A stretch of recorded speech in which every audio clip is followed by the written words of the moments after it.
Shalom, shalom, shalom. You are in the danger zone with Pastor R, the preaching Idris, jumping into the box on this wonderful Sunday. I pray and hope that each and every last one of you had a wonderful, wonderful Sunday. And sorry about that. I hope that you all had a wonderful Sunday. And I pray and I hope that you enjoyed our live vocal broadcast that I did earlier. I hope that you enjoyed it. And I hope I said something that will transform your life, something that will bring you closer to the Father. So, and I pray that each and every last one of you, and I hope that, kingdom blessings rule in your life. And you're in the danger zone. If I said something to hit you, I don't mean to miss you. I do not have a particular topic today, but I just want to do some small talk here in the danger zone with Pastor R, the preacher Idris, Cedric B. Richardson, or whatever you like to call me. I'm in the danger zone. I pray that we'll share it, and my job is to bring knowledge and to bring wisdom to those who desire to know more of the kingdom. So when I'm speaking and when I'm preaching and when I'm talking about kingdom, I'm talking about things that will bring you closer to the Father, things that will destroy, annihilate, those things that come against you, for your finances, for your prosperity, your growth, your education. And, our ministry is a ministry that's designed to, build the total man, to restore the man and the woman back to their proper place in the kingdom, in their proper position with Yahweh God, and to establish them and to bring them back to Zion, or to bring them back to Eden, a place where God is truly ruling and reigning and opening doors in their lives and showing them the kingdom blessings that come through our inheritance through Abraham. So, one question I want to ask you is what is it that's going on in your life? What is it that's keeping you from growing? Ladies, what is it that's keeping that brother from asking you to be his wife? What is it that you do? What is it that ticks him off?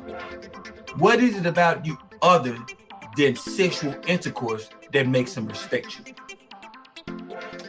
Yeah, we have a lot of people who are just living life.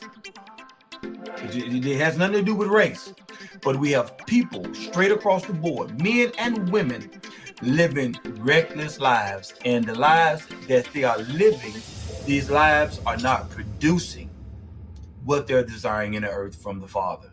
And so what it is about you, brothers, that causes a young woman to see that you're not marriage material, you're not who she wants in her life.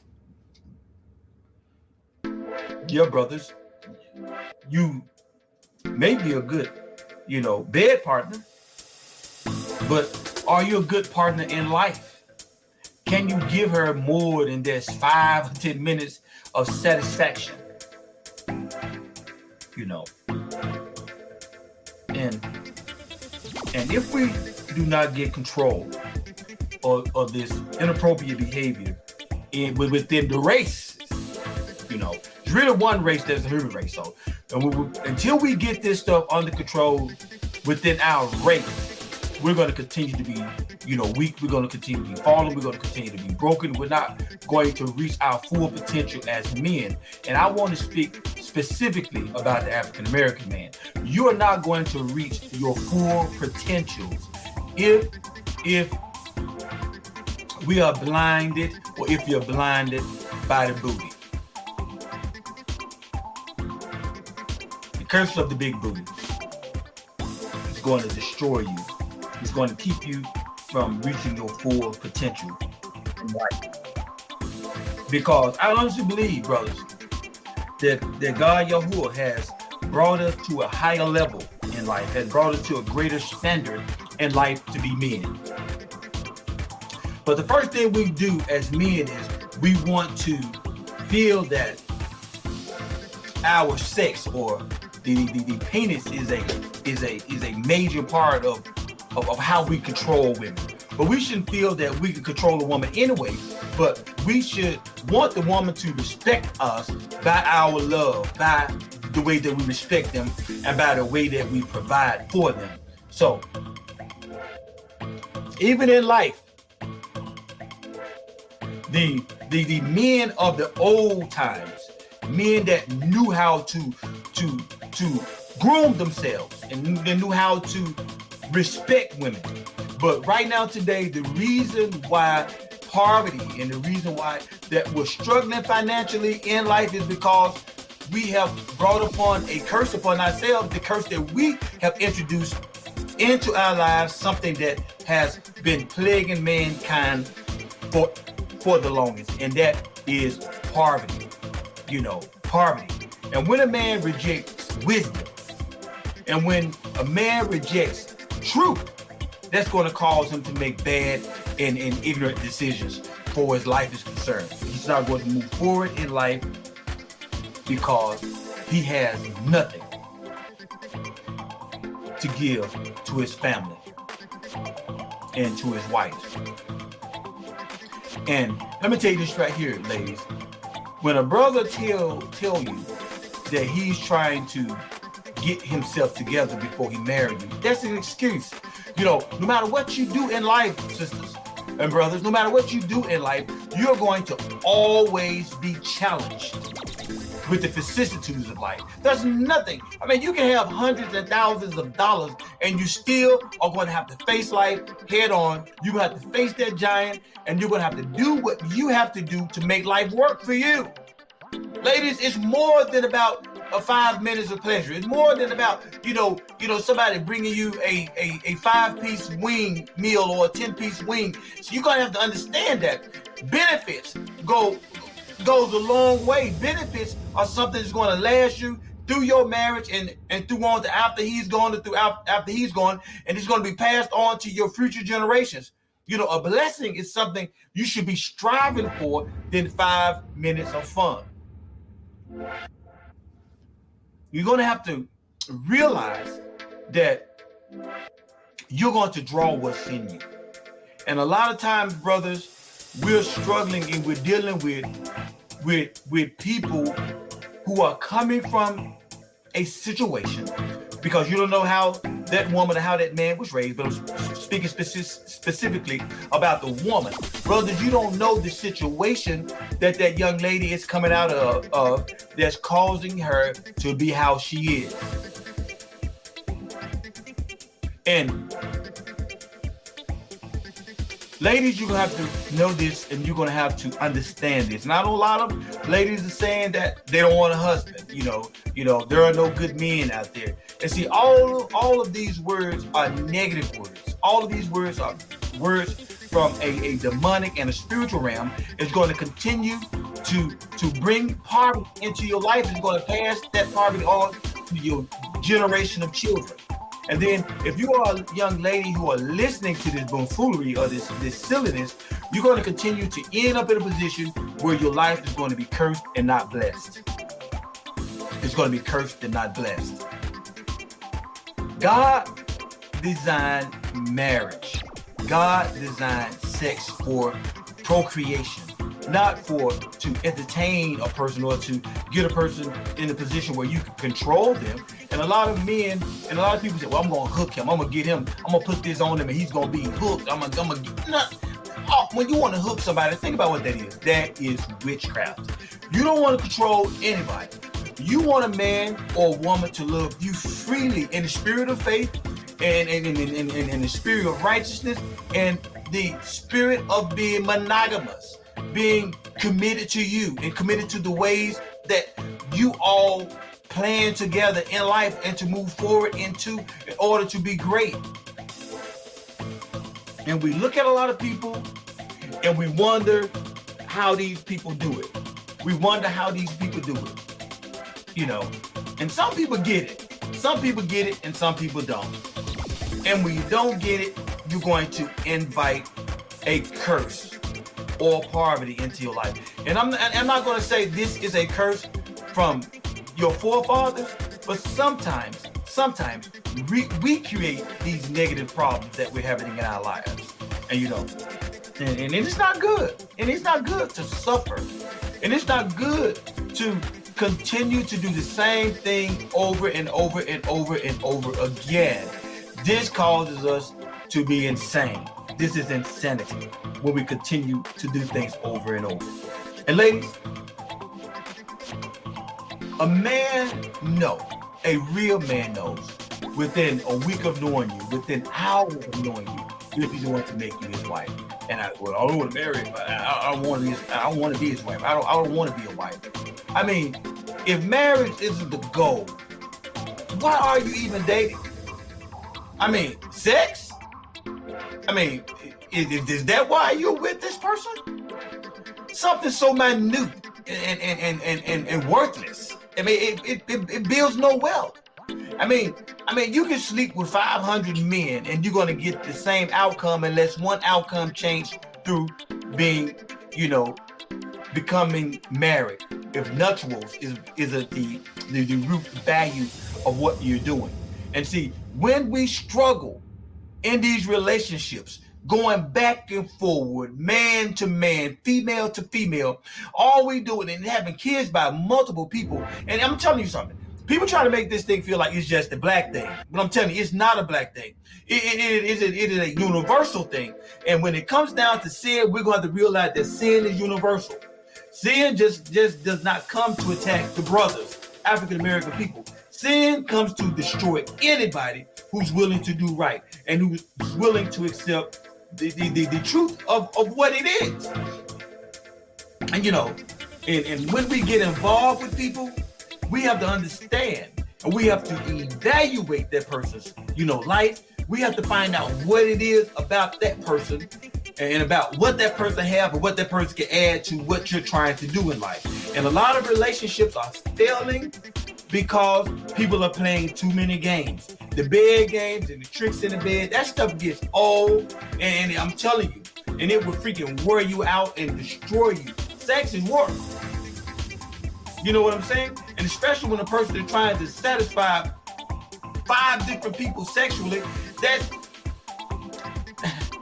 is ludicrous, man. That's eventually is going to get so freaking boring, and life is going to feel like it has no value for you. And then, ladies, I don't know why women just don't get tired of a man running in and out of her life, making her false promises. But let me tell you something. When that lady gets so broken and she gets so tired, and then she can't trust any man, all men are dogs to her. But ladies, you're going to have to remember, you cannot call all men dogs because you invited that situation into your life. You did not guard yourself. You did not protect yourself against the enemy. You open yourself up to the enemy because you are so ignorant to the fact that is, a feeling is only a feeling. A feeling does not produce wealth. A emotion will not give you the kingdom.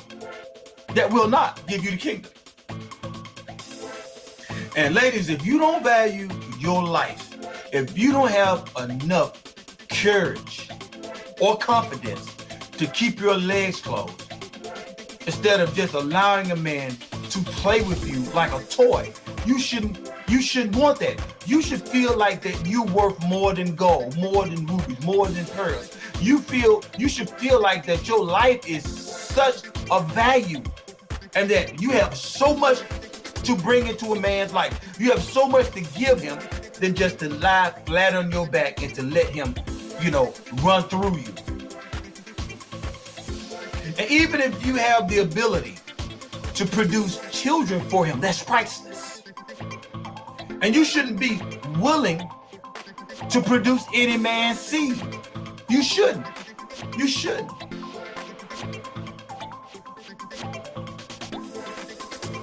But it's all up to you, ladies, what your worth is. And brothers, it's all up to you what your worth is. So I wanted to vent a little bit about that, because everywhere I look, everywhere in my community, outside of my community, I see people who are struggling to understand what love is. Love is not a feeling. Love is not a touch. Love is not a smell. Love is not an action. Love is not something that you give. God is love. God is one. God is love. There's one God, one Lord, one faith, one baptism. God is love. And ladies, if a brother say he loves you, or sisters, if brothers but sisters say she loves you, and she does not know God, she or he does not have the ability to love you or to give you love, because God is love. A person can make you feel good in the bed, and they gotta turn around and kill you in the same breath. A person will sit around and make passionate love to you, and in the same breath take your life. Why? Because they do not know what love is.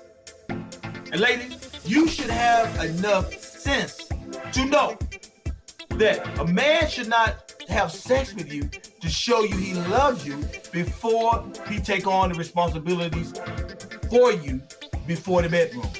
See, a man's actions in the earth should show you more than anything else that you can imagine.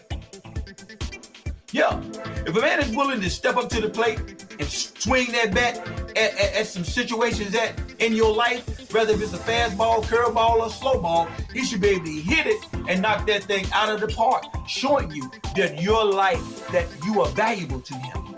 You are priceless, ladies. You got to understand that. And then you have the ability to change the world, because you have the ability to change the attitude and the attributes of your man that chooses you to be his wife.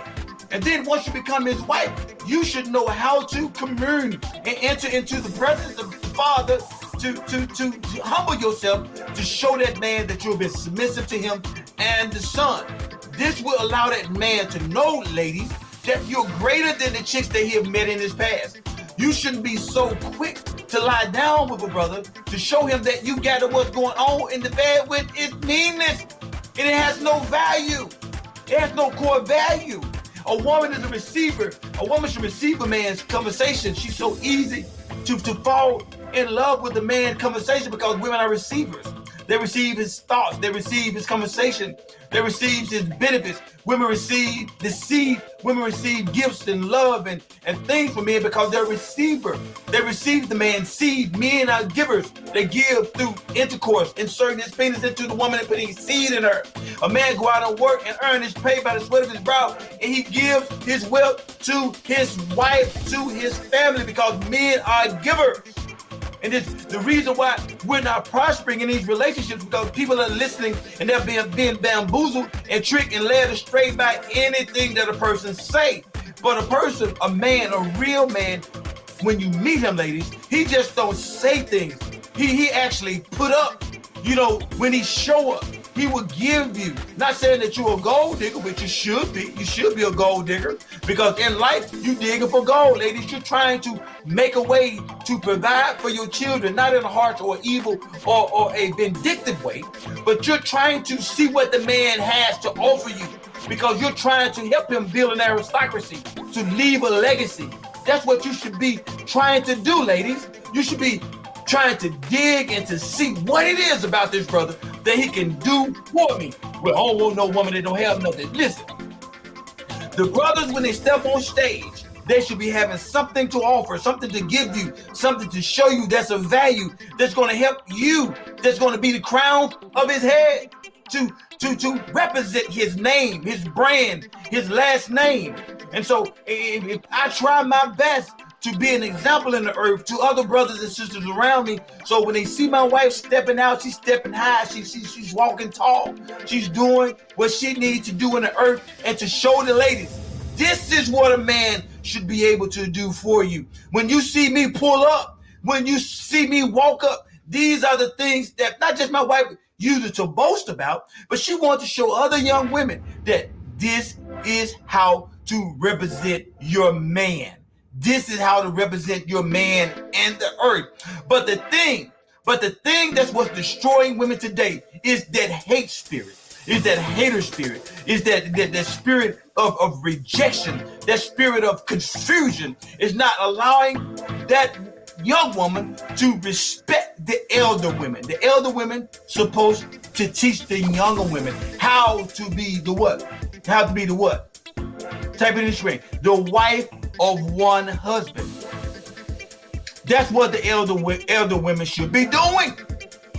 But the reason why you walking, and the reason why you cannot wear red bottoms, and the reason why you don't have the things that you have in your life, ladies, is because you being bamboozled. You being tricked by the clown. You're being a part of the circus, and guess what?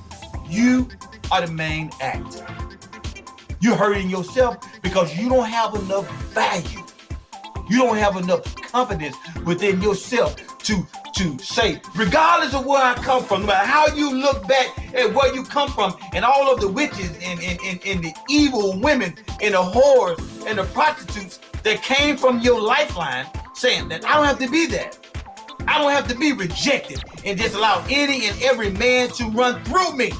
See, when you stop and say, hey, I'm the best that ever walked this planet. I'm the best that he ever had. I'm the best that he ever will meet. You have to have such a confidence about yourself and the ability to what? Compliment other women. And to compliment other women, not only that, being able to sow and to do all of the things that you know that you can do to show the elders, those ones who are not busybodies, those who are not going around spreading, all kinds of rumors and living a life that's not worthy of praise. It's not hard. It's not hard for a man to take you into his arms and love you. But you're going to have to bring value to that man's life, ladies and brothers. It's not hard to show a woman you love her. Just get away from all these 6, 7, 8 months, 3, 4, 5 years of dating. And when you meet her and when you know she's the one for you, make that woman your wife. Give her your last name. And when you give her your last name, then she's going to give you 100% of herself as you continue to lead her in all of the ways of righteousness, showing her all of the things that God, y'all, is telling you to give to the family as you download into them. Women, I'm going to tell you, I've been around a long time. I have 5 sisters, 6 daughters, a mother, a grandmother, a great-grandmother. Women, it's hard for women to give a man 110% of themselves when that man is a whoremonger, or when that man does not respect them, or when that man shows this woman that she has no value. And how you show a woman that she has no value, brothers? When you don't pay the rent. When you don't pay the rent. When you're not paying the light bill. When you're not bringing home the bacon. When you're not doing the things that you need to do. And if you don't have a job, go cut some yards. You know what I'm saying? Do what you need to do, even if it has nothing to do with stealing or being a thief or anything. But you have to put yourself in a position, brother, where you're bringing something home. You're doing your best. Doing your best is giving 110% to life. Waking up every day, putting your shoes on, pulling yourself up by your bootstraps, walking out of that door, saying, I'm going to be the best Cedric I can be today. I'm going to be the best Tony, the best Anthony, the best John that I can be today, for my family. Dr. King said, if you're going to be a street sweeper, be the best street sweeper you can be. If you're going to be a janitor, don't complain about what you make. And then people are always complaining about the little that they have. Men of the old days did what they had to do. When you look at the sanitation workers who fought for better rights, better benefits in Memphis, that I am a man. Men had, the attitude, and they had respect for themselves, even emptying trash. They wanted to be men, and whatever they had, they took it home to their families to make sure that bread was on the table, shoes was on the children's feet. The wife had what she needed to make the household run. Men had to be men with the little that they had, they used it, and they used it to show their wives that they were men. You don't have to be a 50 Cent. Come on, brothers. You don't have to be a Jay-Z because it's impossible to be him.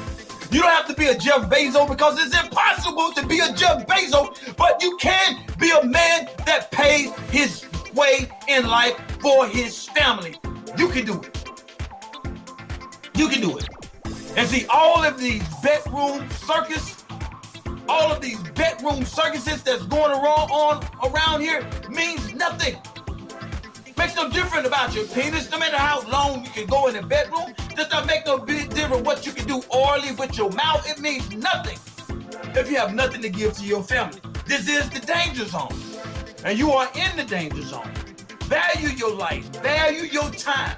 Understand that only the things of the Father will last, ladies. Don't just let a man say and do anything to you and for you. Yeah, I'm on that tip today because I'm sick of people not understanding how to achieve 6 figures in their life. It starts with your family now. Times has changed.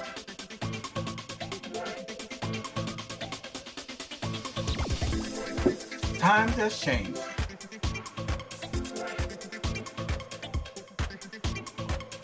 And when we look at our world, and when we look at what's going on here in the United States of America, we're gonna have to realize that we can't complain about it. Those of you who voted for your new government, don't sit back and complain about nothing that's going on. And now the work has slowed down. A lot of people are being laid off from their jobs.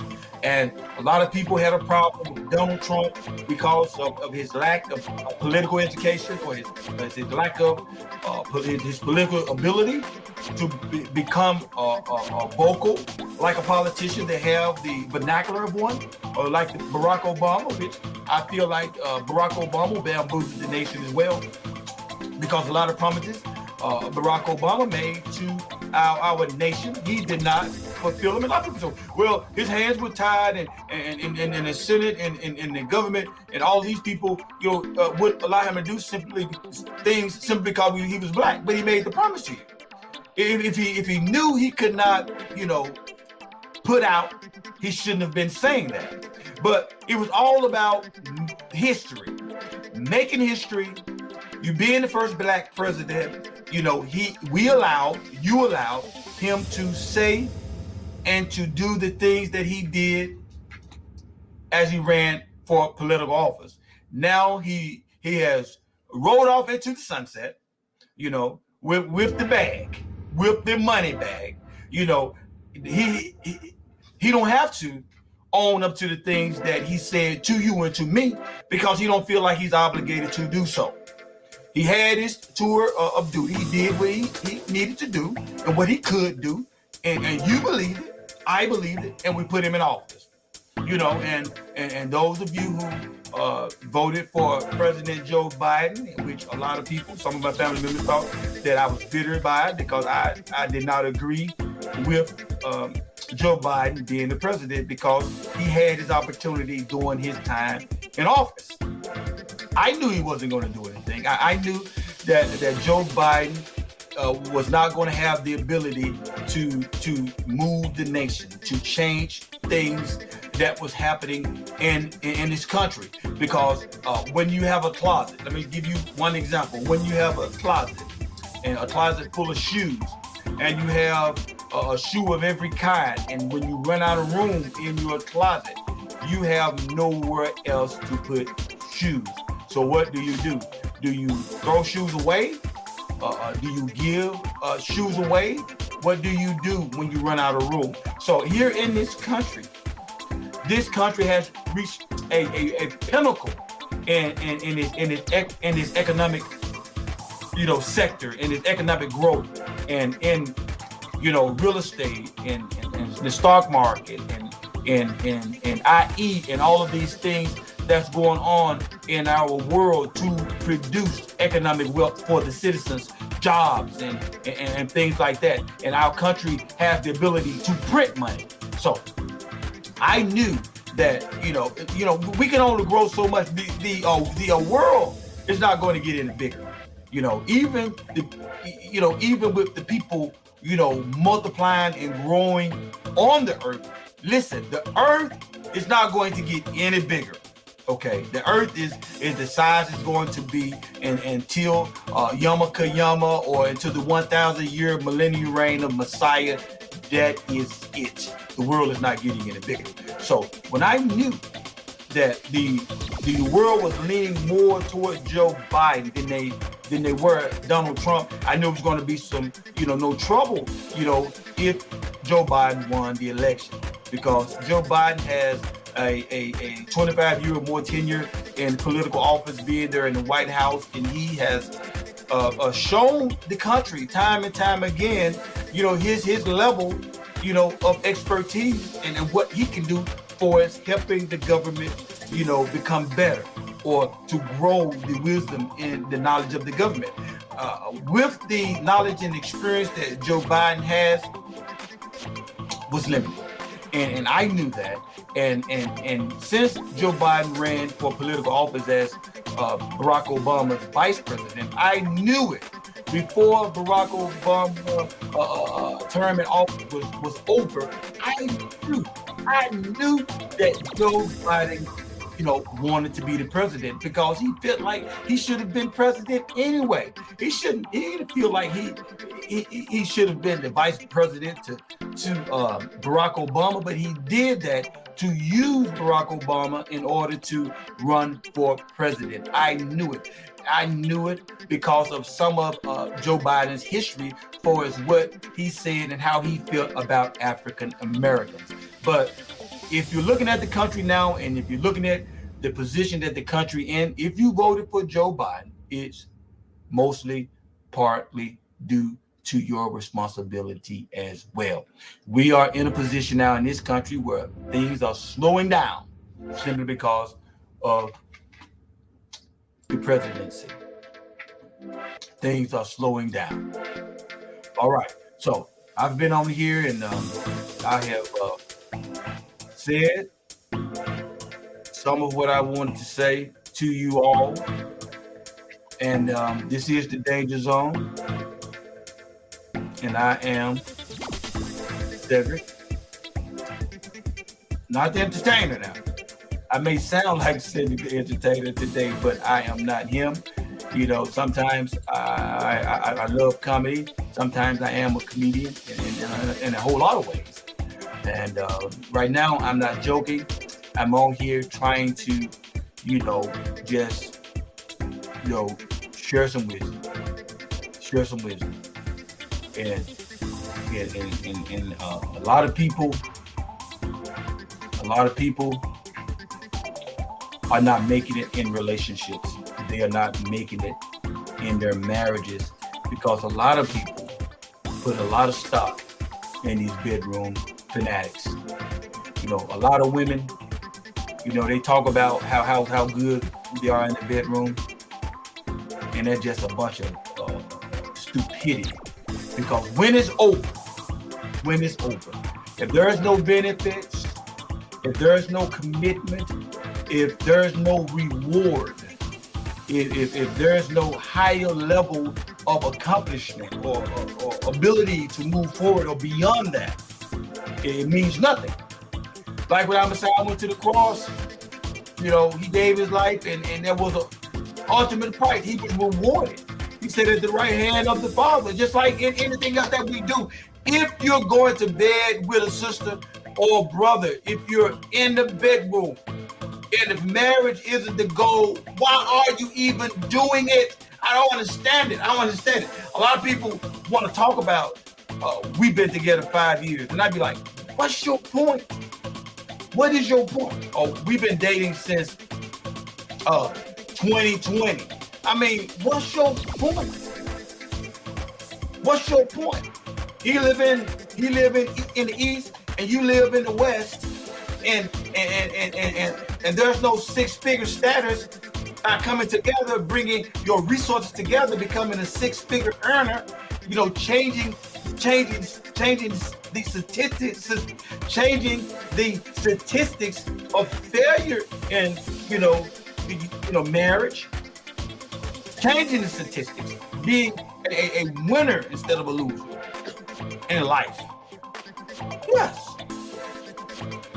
Yes, people say, well, I have 5 children, but you're ashamed to tell people you have 6 children, but you have 6 different, mothers of these children. Oh man! And then the lack of commitment to the Father in accepting His will for your life, a person continue to do that, and then we wonder why we don't own business. and then people wonder why they created this shack. You lose your driver's license. It's a curse. And see, I'm not talking about. See, I really believe when God's speaking in the Tanakh and the Nevi'im and the Ketuvim and the Tanakh about the sins of your forefathers based on Israel. Okay, I believe Israel had their issues, and I believe those of us of faith, those of us who are following the Messiah, Yeshua, grace through faith, not of ourselves, that any man should boast. And then Yeshua took upon himself the sins of the world, and God turned his back on Yeshua because God cannot look upon sin. And Yeshua took on all our sins of our forefathers and ourselves to nail it to the cross forever. So anything I do, anything you do today, and if we're not taking full accountability of our action, it's going to be passed on to your son or your daughter. And if you're ignorant, and if you're out here laying up, having sex, shacking up, smoking dope, lying and stealing, and doing all of these wicked things, that even for the seed that's in your loins, before they even come to the earth, those sins that you're committing in your lifetime, yes, they will be passed on to the next generation. Yes, it will. Yes, it will. And yes, I know you don't like me. I know if I hit you, I don't mean to miss you. Men, if you're going to lay down with a woman, marry her before you do it. Because when you do that, you're opening the door of a blessing. And don't marry her before you lay down with her, and don't honor her, and don't respect her, and don't give her all that she deserves, and not give her your life, your time, your ability to love her and to strengthen her. And men, it's our responsibility. It's our responsibility to make sure that our women, the women that we choose to be our wife, to give her all that she desires and all that she needs and more. It's our job. It's not for a man to compliment our wives when they leave out of the house at the beginning of the day. It's not for some other brother to pray for our wives at the beginning of the day.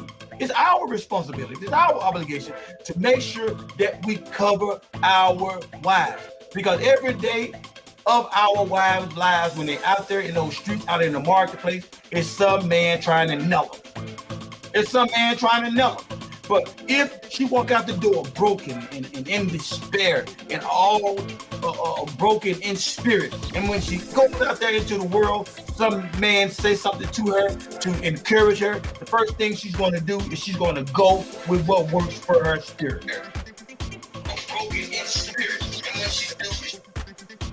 Okay, I'm glad I did that, because I hear something playing in the background. I don't want that playing. I don't want that playing. Give me 1 second. Encourage her. The first thing give me 1 second. She's going to go. 1 second. I don't want that playing. Give me 1 second. Encourage her. The first thing. Give me 1 second.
All right, I'm back. I'm back into the box.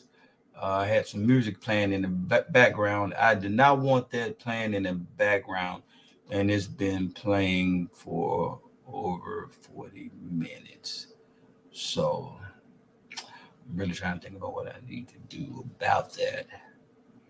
All right, but I had some good stuff that I was talking about, and I'm most definitely passionate about you know married folks, because marriages are under attack, and I'm also very very passionate about singleness.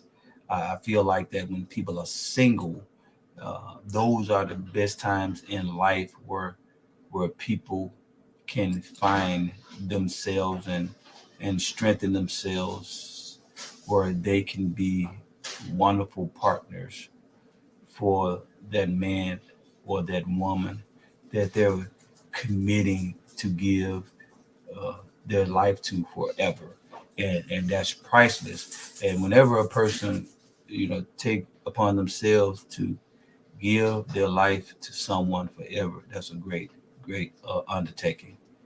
In life, you can you got to creep. It's a great undertaking in life. So I do apologize about the music that was playing in the background, and hopefully the next time I'm on here, I will not. I will not have that music playing in the background. I think it was playing pretty loud, so I'm gonna go back and I'm going to listen to it. And if it's okay, I'm gonna leave it. But if it's not okay, I'm going to delete it. And there's some other um, small things that's going on with my live broadcast that I'm kind of not pleased with. But God be the glory. And this is the Danger Zone with Pastor R. And I hope I said something to encourage you. You know, not this is really not a theological broadcast or a faith broadcast, but it is a broadcast to share some key points in life, or about our community or about our world. And and I was a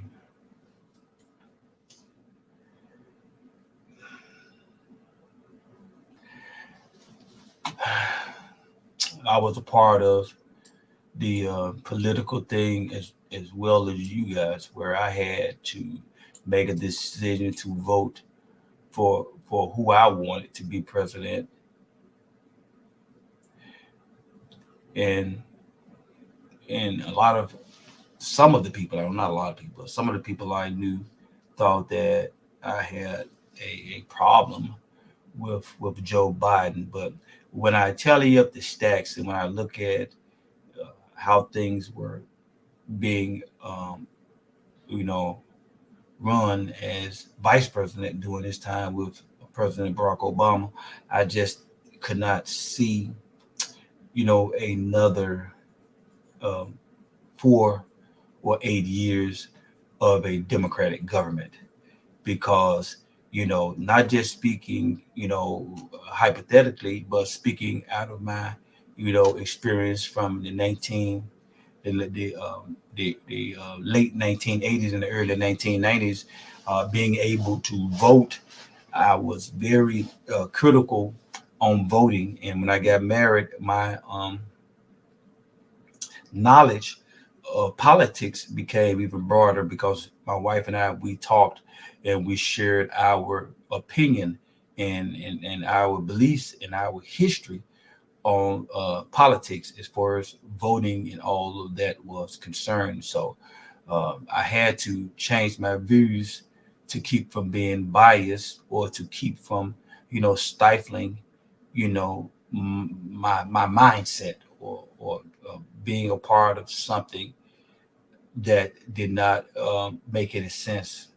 Because back in the day, when I was growing up, I noticed that a lot of people voted based on what their household did, or or how the household political views were.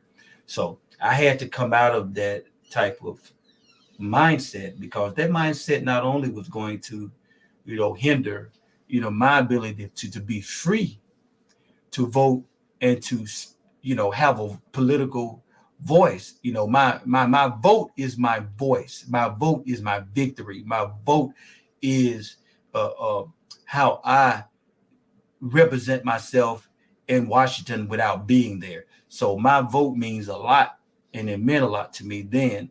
But when I used to think, and like everybody else, in my household, if my household was Democratic, I had to vote Democratic because that's how my dad voted.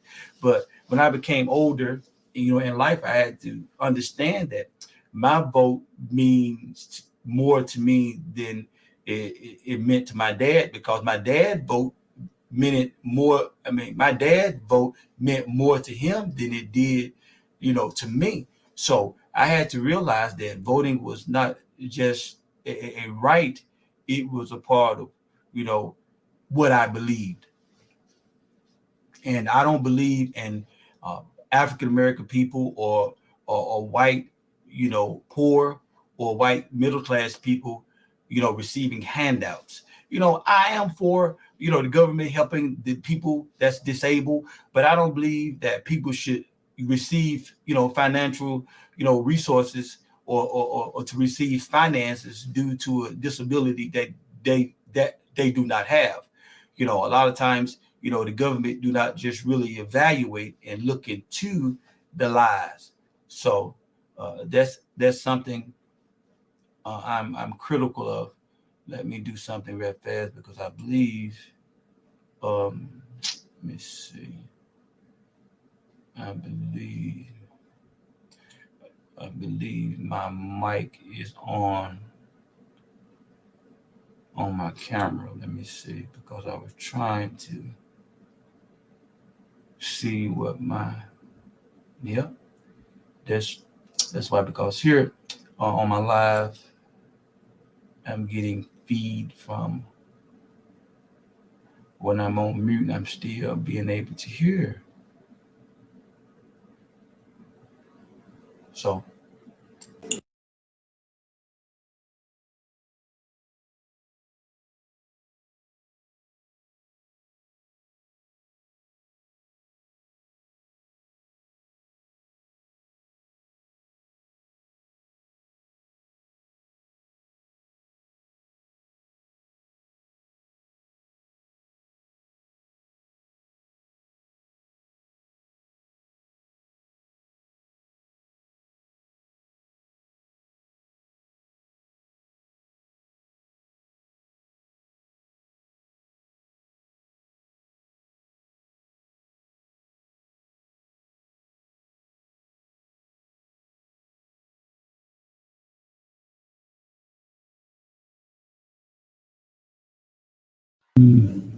all right, I'm back in the house. Yeah, I had to work on some right there, but I am in the box.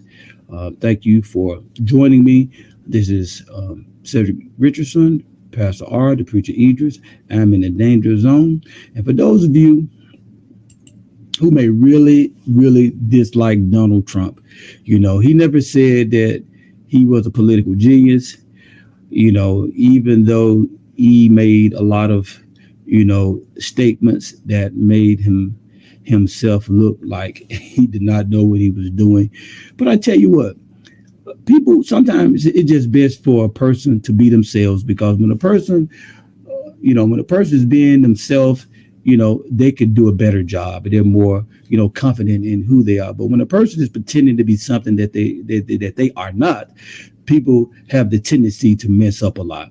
And Donald Trump, he had a lot of pressure on him, and I know a lot of you guys don't like him. That's your business.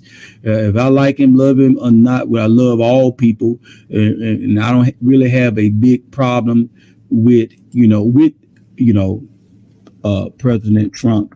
And I do think he would have did a better job than Joe Biden. I do believe that, and I'm not a Republican. I'm not a Democrat, and I'm just speaking from my personal views, and I have a view. And if you don't like it, pray for me, because I have a voice. And what I've started learning to do is to respect everybody else's opinion. And, I if it's something I don't like, I told my wife from that point on, I'm just going to say good point. I'm not going to say that's dumb, that's stupid, or that don't make sense, or that person is wrong, or what's his problem, or why this person like that person. All I'm going to say is, if it's a good point, I'm going to say, well, good point. And if it's not a good point, I'm just going to say, okay, I got you. Because it's not going to make a difference, how we dislike another person, or how we have a problem with how someone else feel. It just don't make no sense. If we disagree, that's not going to change the situation, but we can still have respect for people and disagree. That's all I'm saying. So I'm trying to learn to be a better listener. I'm trying to be a better person in the area of compromise and understand and communication. And so whenever somebody say something that I don't like, or I disagree with, if it's a good point, I'm gonna say that's a good point. And then if he say something that I don't like, I'm saying, okay, I get you, I got you. I'm gonna listen to the person, because that's that person's right, especially when they have their own views, and if they're sharing, and if that person is being vocal, let us respect what other people say, because we live in a society in which we have to understand sociology, and sociology has a lot to do with our communication, with being social with people of other demographics and nationalities. And if we go to a place where people believe in Buddhism, we have to respect that person's faith. And if we're willing to learn about why that person trusts in Buddhism and what they believe, we shouldn't be in such a hurry to change that person's view about their faith. We can listen to them, and we can understand, if we choose to understand, why these people of that race love the God that they love. Not trying to say, well, you're wrong for believing in that type of God, because how can we say, if a person are wrong and rights, or how can we say a person is wrong or right if we're not brought up in that culture, and if we're not a part of that, arena that they live in? If a person is the 6th or 7th generation of Buddhism, how can we just all of a sudden walk up in a person's life and say, well, you're wrong for believing in Buddhism? All we can do is investigate, listen, evaluate, and respect that person's religion. And if that person choose to know more about your religion and to know more about Yeshua, share it with them, and share with them the message of salvation. All right. It's simple. We have to start being more, critical on sin, things that causes people to fall away from the Father, and to get so, burdened down and bogged down in poverty, and to keep the children from, growing spiritually, and to look like God's, children, in the faith of Messiah. That's what we're going to have to start doing. We're going to have to start, encouraging people. And as I end my broadcast, I just want to say this right here. I was on social media this week venting about haters, the hater spirit. I wasn't saying, things to, make people feel bad or to destroy, anybody. But all I wanted to do was to shine the light into a dark place. Being a hater is not the spirit of Yeshua. And being a hater is not a kingdom principle. So if you say you love Jesus, okay, Jesus Christ, and if you're not, esteeming your brother, if you're not lifting your brother up higher than where you are, you're not doing the will of Messiah. You're supposed to be encouraging your brother. And if your brother or sister is saying something that's beneficial and that's credible on social media, and if you're saying you're in that person's corner, and if you're never ever, building that person up with a like or a love or sharing something, there's something that's wrong with you. And all I can say is you have a hidden agenda. And you may not be a hater. You may be a person who may love God and Yeshua, but your action don't line up with it, and your fruit is not of the fruit of repentance. You're not just. To me, I'm not convinced that you're on my side. Okay, I'm not convinced that you're on my wife's side or people I know side.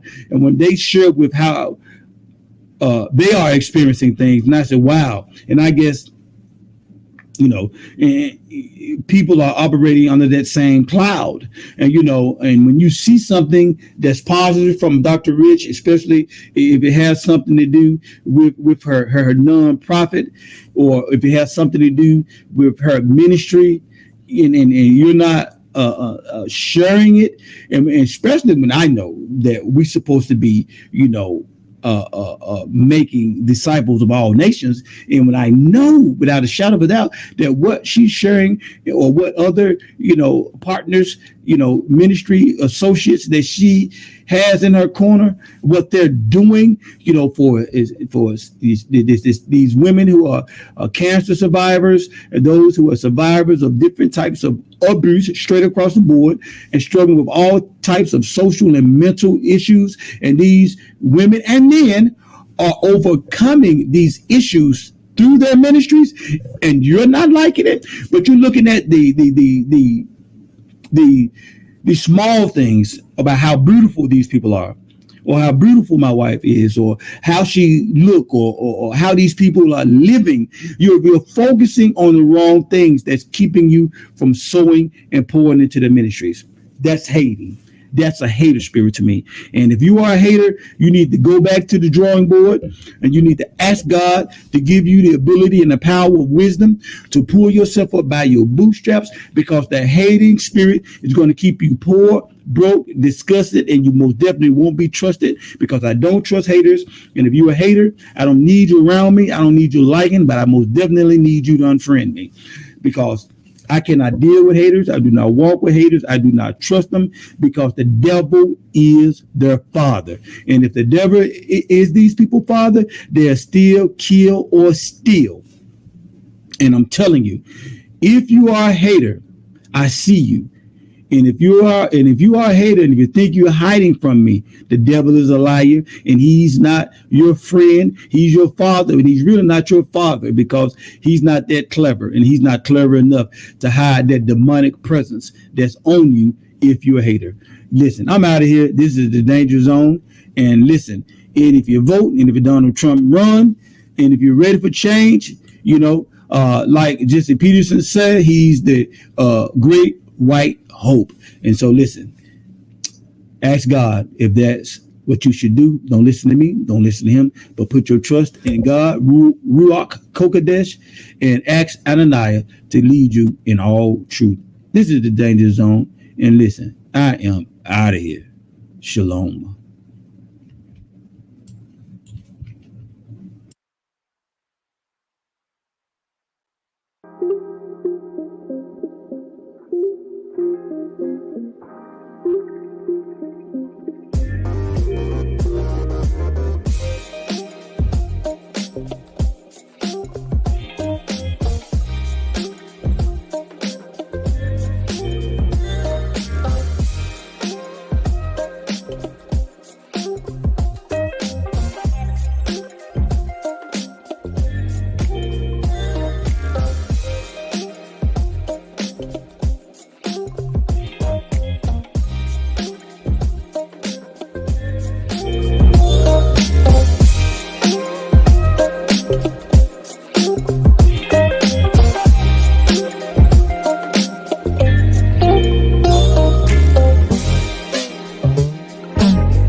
Peace.